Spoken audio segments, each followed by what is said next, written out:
कि मैं ईमान रखता हूं ईमानदारों की रिफाकत, और यही करते हैं जी, ईमान आपका ये है। लेकिन अगर यहां पर बैठते हैं ठट्ठाबाजों की मजलिस में, ऑपोजिट है दोनों चीजें, ईमानदारों की रिफाकत शाकत और ये ठट्ठाबाजों की मजलिस, दोनों ऑपोजिट चीजें हैं।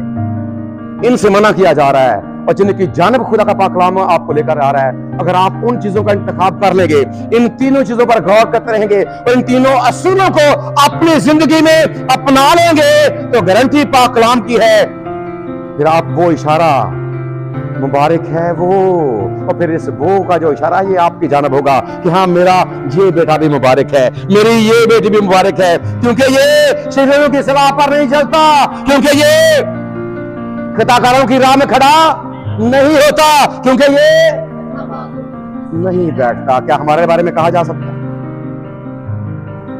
क्या हमारे बारे में कहा जा सकता है